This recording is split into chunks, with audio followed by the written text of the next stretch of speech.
When I was 17, I met a boy and I ran away from home. I ended up in New York, not New York City, Amish country. Yeah, New York State is really one of the most beautiful places in the United States. I had been living in the valley down by Phoenix for about a year. So I had been living in the desert. And so I meet this boy. I'm 17, he's 22. And my mother decides that it's a grand idea to let me go with him to New York to meet his family because we've told her we're getting married.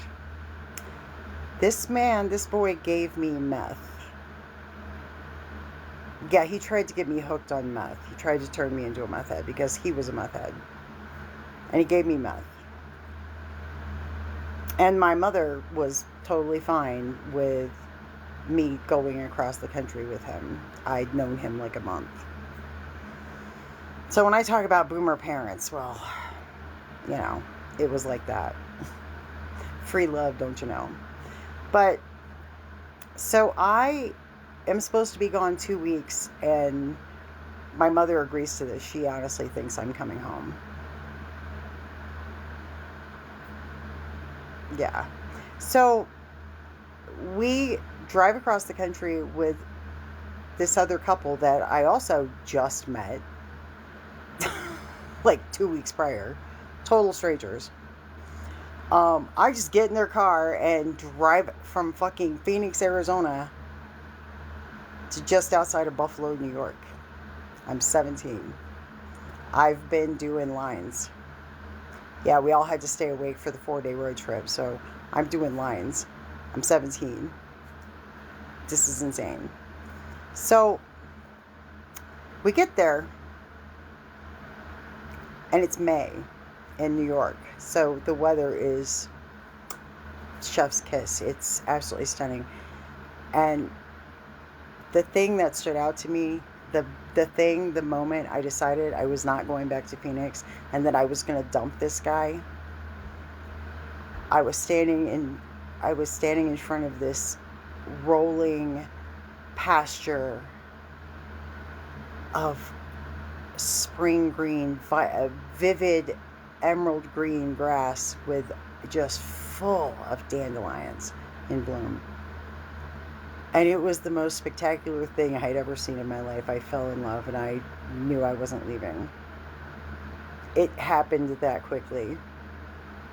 On May the 4th, 1988. I'll never forget it. How I felt in that moment staring at that field of dandelions and knowing that's where I needed to be. That I needed to get rid of the guy. I needed to find a place to stay. I needed to find a lodging and get the fuck away from this guy. Well, there just so happened to be a woman just down the street from where I was staying with him who needed a live-in nanny. Yeah. And she was aware of this young man because they were neighbors. And she knew all about him because it was a small town. And she was more than happy to give me a place to go to get away from him. And I took up being a nanny. I stopped doing meth. I broke up with the guy.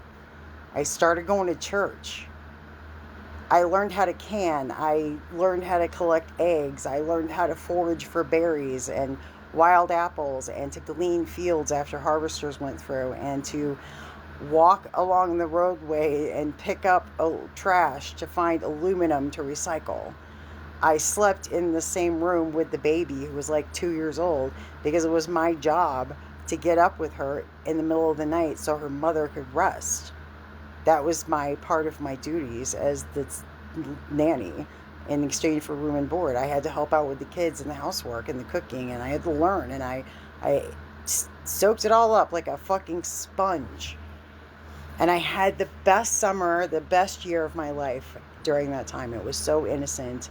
And I laughed so hard. April and I fucking laughed our asses off at the absurdity of life. We had so much fucking fun. Me and those kids, me, April, and those kids. And I learned to cook, and I learned to be self sufficient.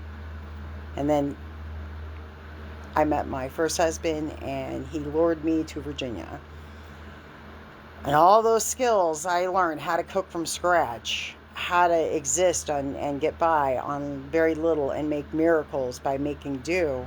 Well, that made me a really great candidate to be a wife and a mother. Like, it was all skills that you would want a woman to have if you wanted a wife and a mother. I I was 20 years old and I'd already been taking care of kids for like 2 years. So I learned how to do things that most 17, 18-year-olds didn't know how to do at that time, and definitely not don't know how to do now, most of them. I was completely, and it all started because I just got my mother let me drive across the country with complete strangers high as fuck on meth, and I saw a field of fucking dandelions and completely turned my life around in one instant. And dandelions, they're associated heavily with Hekate. They're her flower. I didn't know that then, but I know it now, and now I understand that moment has so much more significance to me because of how fucking significant it was when it happened, with me not even knowing a damn thing about Hekate, but then realizing that that was her. That was her. It had to have been. That moment was so significant. The date stands out to me, and all it was me looking at this field of fucking dandelions and just being blown away. And knowing that I wasn't going back to Arizona for a very long time. For many, many years. So, yeah, that story of how I ended up in New York and what I learned while I was there, and the incredible experience of being there, the magic of it. Like, it was very magical.